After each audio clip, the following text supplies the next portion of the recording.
Hay rostros que parecen inofensivos hasta que escuchas lo que hicieron. ¿Qué lleva a un adolescente a planear un asesinato con la calma de un cirujano? ¿Qué clase de vacío crece en el corazón de alguien tan joven como para convertir una mala calificación, una relación prohibida o un simple impulso en una escena del crimen? En este video vas a presenciar lo impensable, historias reales de adolescentes que no solo cruzaron el límite, sino que lo borraron por completo. Y lo más inquietante no es lo que hicieron, es cómo reaccionaron al saber que pasarán el resto de sus vidas pagando por ello. Jeremy Goodale.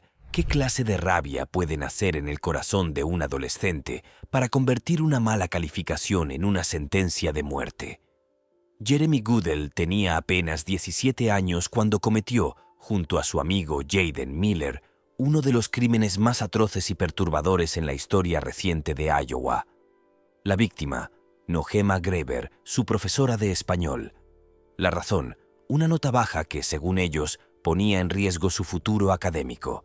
La ejecución, premeditada, brutal y lo más escalofriante, narrada luego en redes sociales como si fuera parte de una travesura. Ese 2 de noviembre de 2021, Nohema salió como de costumbre a caminar por un parque.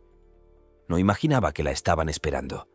Jeremy llevaba puesta una peluca rubia y una máscara, una imagen que parece salida de una película de terror juvenil. Cuando ella lo divisó y mostró signos de incomodidad, él se quitó la máscara para calmarla. Ella lo reconoció y le sonrió. Fue el último gesto humano que vería. Desde atrás, Jaden se acercó con guantes amarillos y un bate de béisbol. La golpeó. Luego Jeremy la arrastró al bosque y remató el crimen con 5 golpes más en la cabeza. Esto nos lleva a una cuestión aún más perturbadora. ¿Qué ocurre cuando adolescentes comienzan a ver la violencia como un acto racional, una forma de resolver obstáculos? En los mensajes de Snapchat que luego fueron usados como evidencia, Jeremy relató lo ocurrido con una mezcla de frialdad y extraña emoción. «Lo último que vio fue mi cara», escribió. No era solo una confesión, era una marca, un acto final de dominio. Durante el juicio, su actitud cambió. Sangró por la nariz en plena audiencia, pidió disculpas entre lágrimas y escuchó a su hermana hablar de él como si aún pudiera ser salvado. El juez, sin embargo, fue contundente.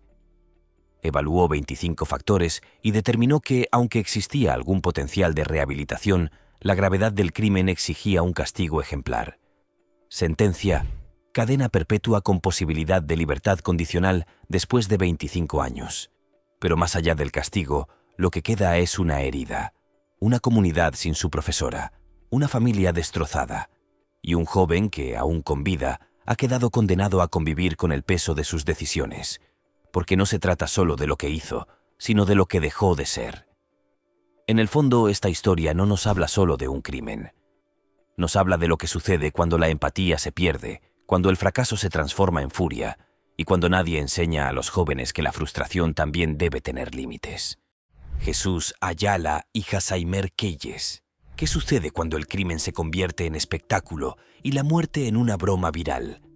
La respuesta más inquietante tal vez se encuentre en una sala de tribunales de Las Vegas, donde 2 adolescentes, Jesús Ayala y Jasaimer Keyes, se presentaron ante el juez no como culpables arrepentidos, sino como protagonistas de un macabro teatro de burla. Ambos estaban acusados del asesinato a sangre fría de Andreas Probst, un ex policía retirado que simplemente pedaleaba su bicicleta bajo el sol del desierto. Lo atropellaron intencionalmente, grabaron el crimen en video y luego lo compartieron como si fuera contenido para entretener. Desde el inicio, el caso dejó de ser una tragedia común. Lo que lo hizo insoportablemente moderno fue su carácter de espectáculo. Ayala, con apenas 18 años, y Keyes, de tan solo 16, no solo no se escondieron después del crimen. Rieron, bromearon y posaron para la cámara mientras un hombre moría en el pavimento. El video muestra claramente cómo conducen hacia él, cómo aceleran, cómo se escucha el golpe seco y el cuerpo caer como un muñeco sin vida. Luego, risas. Y lo más perturbador, 0 remordimiento. Ni una mueca de compasión, ni una palabra de confusión o pánico. Solo diversión. Esto nos lleva a una cuestión aún más profunda. ¿Qué clase de mundo estamos construyendo cuando la validación social pesa más que la vida humana? Durante la audiencia previa al juicio, ambos adolescentes se comportaron con una arrogancia preocupante.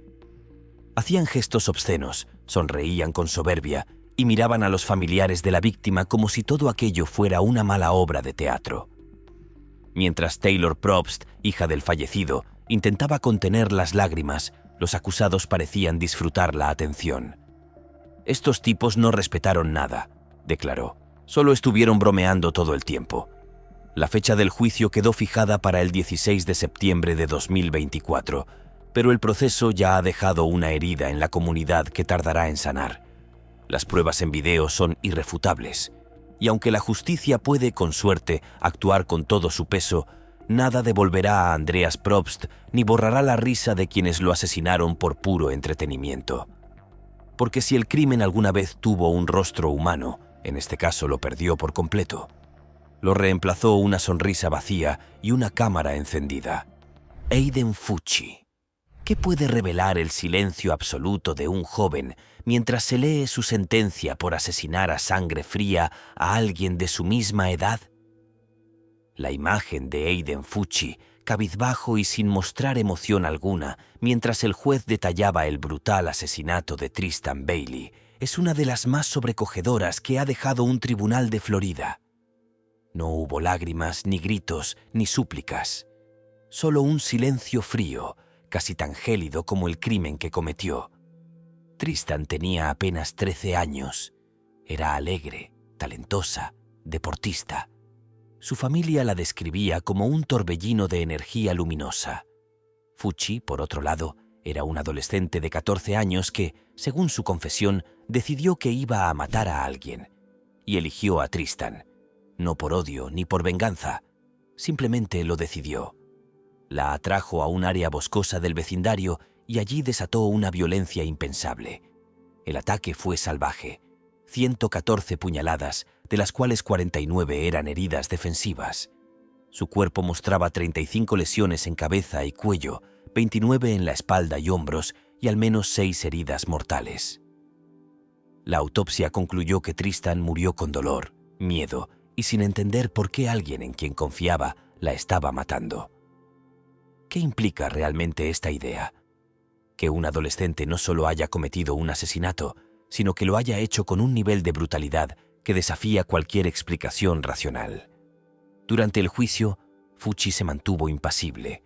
Solo inclinó ligeramente la cabeza cuando el juez mencionó que había planeado el crimen y que no existía justificación legal ni moral para lo que hizo. Y aún así, hubo un momento que lo humanizó. Cuando se le preguntó si comprendía las consecuencias de declararse culpable de asesinato en primer grado, su voz apenas fue audible, pero firme. «Sí, señor». No se excusó, no culpó a nadie, simplemente aceptó. El juez, en uno de los discursos más duros registrados en esa corte, afirmó que este era el caso más devastador que había visto en sus más de 30 años como servidor de justicia. Finalmente, la sentencia fue clara. Cadena perpetua sin posibilidad de reducción por los primeros 40 años. Fucci no lloró. La familia de Tristan sí. La sala quedó enmudecida. La vida de una niña brillante había sido arrancada con furia, y el joven que lo hizo ya no tenía futuro. Porque cuando un crimen es tan deliberado, tan frío y tan desprovisto de empatía, lo único que queda es el eco del porqué. Y a veces ni el mismo culpable tiene una respuesta. Cameron Herron. ¿Cuánto puede cambiar una vida en cuestión de segundos detrás del volante de un auto deportivo? Cameron Herron, un joven de tan solo 18 años, descubrió esa respuesta de la manera más trágica el día en que, en medio de una carrera callejera, atropelló y mató a Jessica Reisinger Raubenold y a su hija de tan solo 21 meses, Lilia. Era el año 2018 y aquel tramo de Bayshore Boulevard, en Tampa, Florida, se convirtió en escenario de un desastre que pudo haberse evitado con una simple decisión: frenar. Herron conducía su Ford Mustang a una velocidad excesiva mientras otro adolescente, en un Nissan Altima, competía con él por pura adrenalina. Jessica cruzaba la calle empujando el cochecito de su hija. En cuestión de segundos, el impacto ocurrió. ambas murieron. Y así, 2 vidas terminaron, mientras la de Herron cambió para siempre. Lo que comenzó como un impulso juvenil terminó convertido en una tragedia nacional. Durante el juicio, la imagen de Cameron fue la de un joven desorientado, confundido, con expresión vacía. Pero el dolor de los familiares de las víctimas era cualquier cosa menos confuso. El juez lo dijo sin rodeos. Nada de lo que se diga aquí podrá reparar el daño causado. La audiencia fue dura. Cada palabra pesaba, cada silencio también. No se trataba simplemente de una imprudencia, sino de una decisión que ignoró conscientemente la posibilidad de consecuencias. Esto nos lleva a una reflexión urgente. ¿Qué tanto entienden los jóvenes sobre el poder que tienen entre sus manos cuando conducen? La velocidad, la adrenalina, el deseo de impresionar a amigos o redes sociales. Todo eso fue parte de la ecuación, pero al final lo único que quedó fue una doble muerte y una condena. La sentencia fue leída con firmeza. Por el primer cargo de homicidio vehicular, 9 años de prisión. Por el segundo cargo, también homicidio vehicular, pero con circunstancias agravantes, 15 años adicionales, consecutivos. En total, 24 años en una prisión estatal.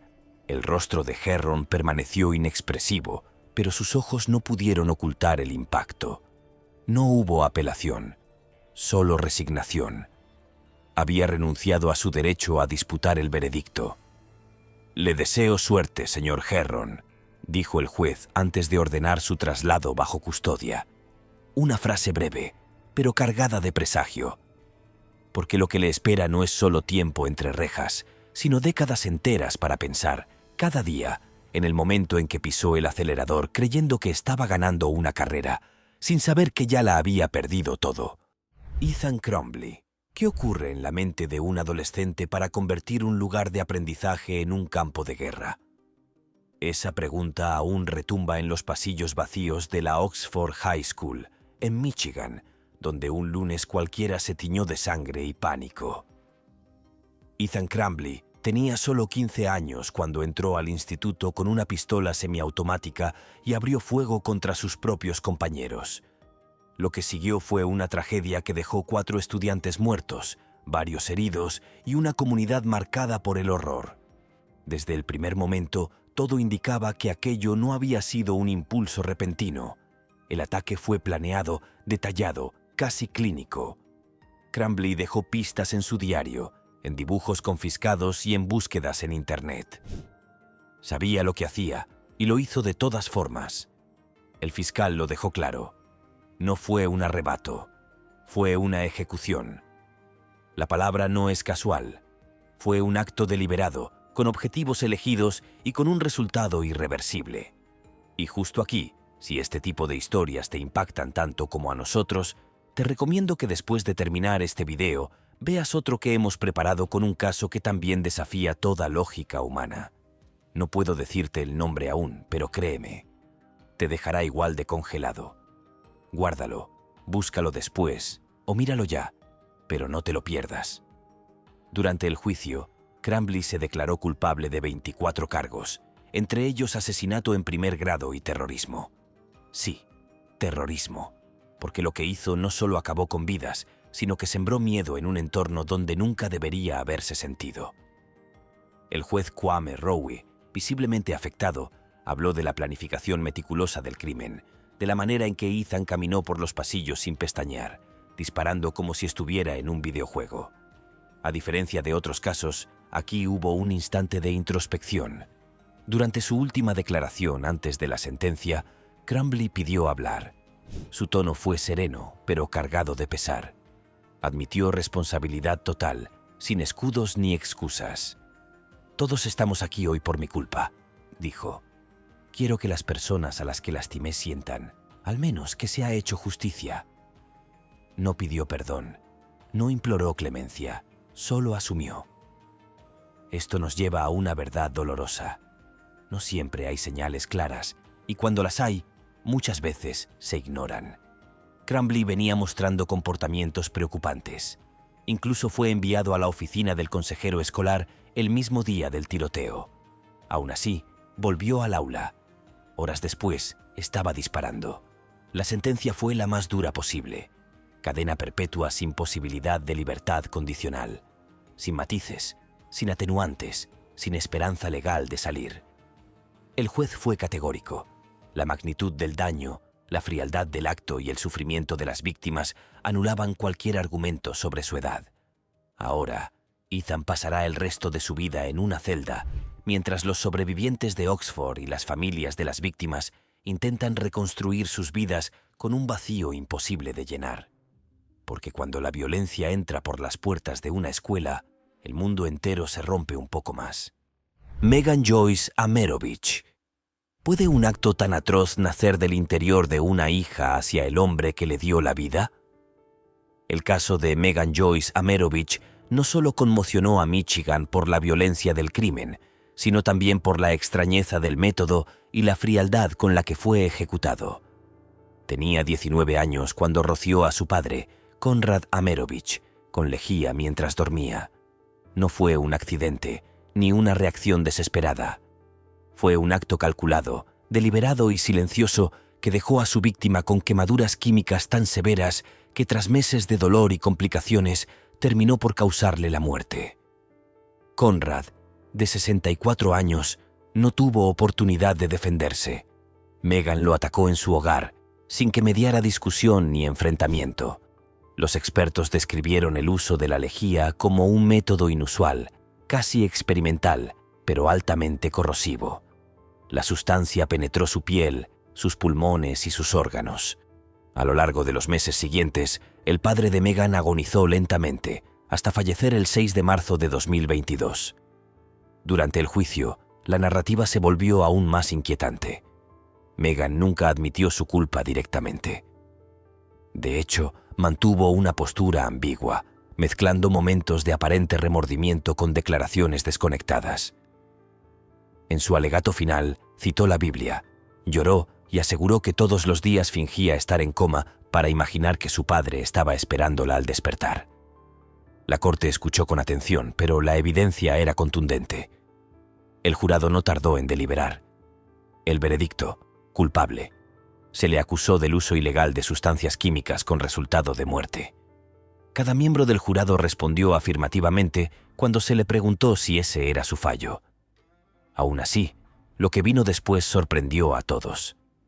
El juez, tras valorar los informes psicológicos y la aparente estabilidad emocional de Megan, dictó una sentencia que generó controversia: 1 año de prisión con 506 días acreditados por tiempo ya cumplido. En otras palabras, Megan saldría en libertad en cuestión de horas. Esto nos lleva a una pregunta esencial. ¿Fue justicia o indulgencia? El tribunal consideró que Megan no representaba una amenaza para la sociedad y que era improbable que reincidiera. Pero para quienes conocieron a Conrad, nada de eso podía borrar el hecho de que murió lentamente a manos de su hija. Lo único que quedaba era la incomodidad silenciosa de ver a alguien caminar libre después de haber causado tanto dolor. A veces, la justicia no se mide en años de prisión, sino en el eco de una silla vacía en la mesa familiar. Y esa nadie la llena. Sierra Halsett y Aaron Guerrero. ¿Qué tan lejos puede llegar una pareja adolescente por mantenerse unida a toda costa? La historia de Sierra Halsett y Aaron Guerrero parece sacada de una novela macabra, pero ocurrió en la vida real, en Las Vegas, cuando ambos, con apenas 16 y 18 años, respectivamente, asesinaron de forma brutal al padre de Sierra, Daniel Halsett. La razón: sus padres querían separarlos. Su respuesta: el crimen más salvaje que esa comunidad había presenciado en años. La planificación fue tan torpe como cruel.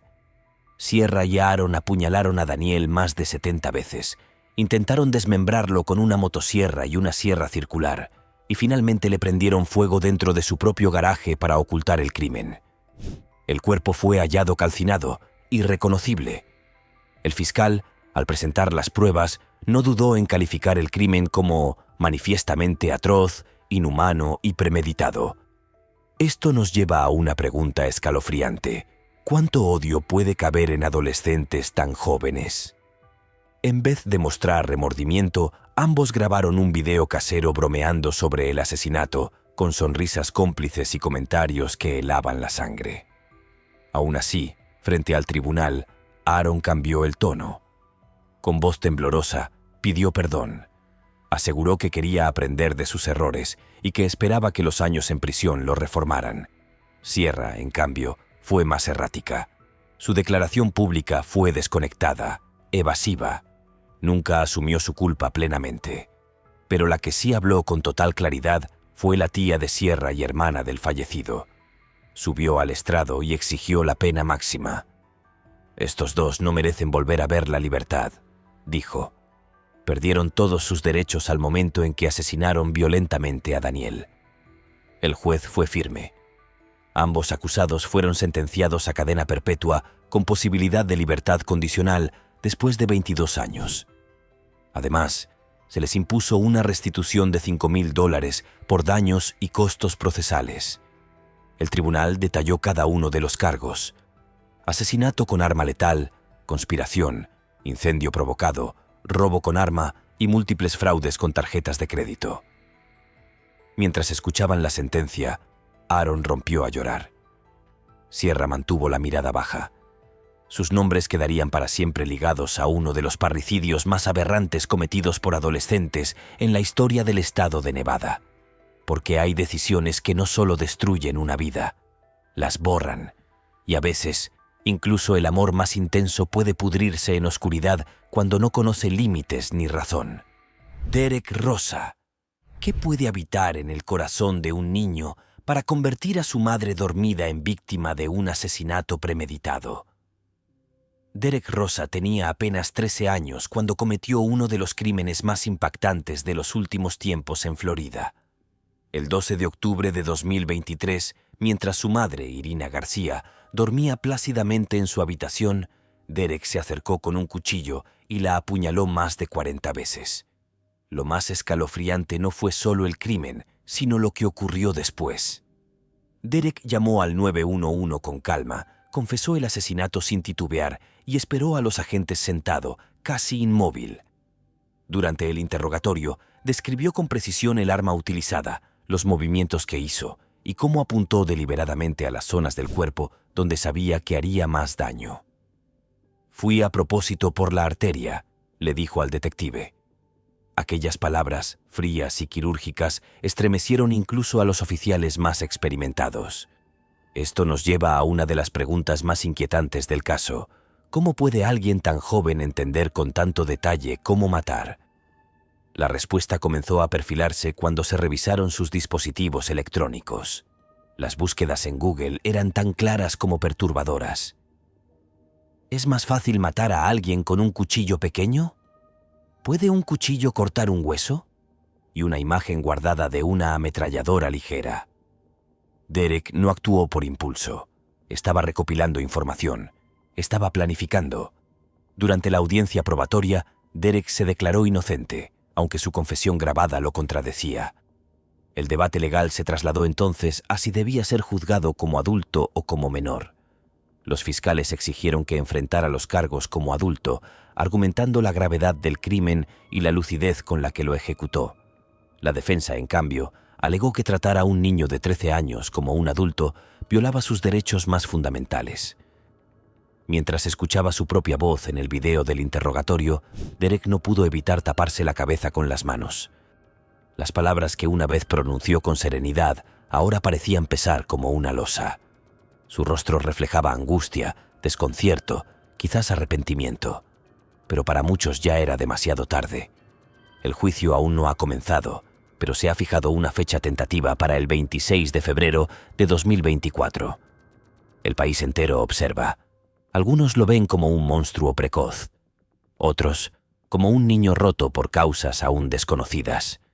Porque hay crímenes que no solo destruyen una vida, desmoronan nuestra idea de lo que un niño es capaz de hacer. Matthew Borges. ¿Qué puede convertir a un adolescente en verdugo silencioso de alguien que alguna vez llamó amigo? Matthew Borges, de tan solo 15 años, fue acusado y hallado culpable del asesinato más espeluznante que haya ocurrido en la ciudad de Lawrence, Massachusetts. Su víctima fue Lee Manuel Viloria Paulino, un joven de 16 años con quien había compartido aulas y conversaciones.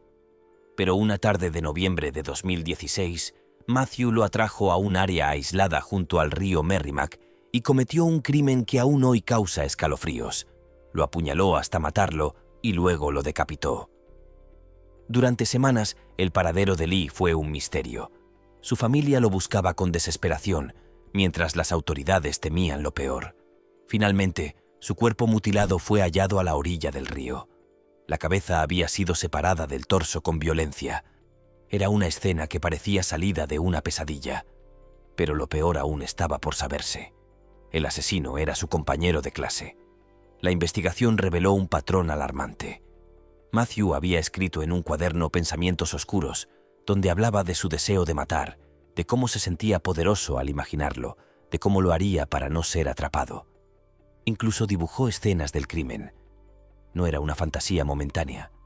Era un plan, calculado, frío y ejecutado con escalofriante precisión. Esto nos lleva a una reflexión urgente. ¿Cómo se puede detectar a tiempo la transformación silenciosa de un adolescente en un asesino? Durante el juicio, Matthew mostró un comportamiento gélido.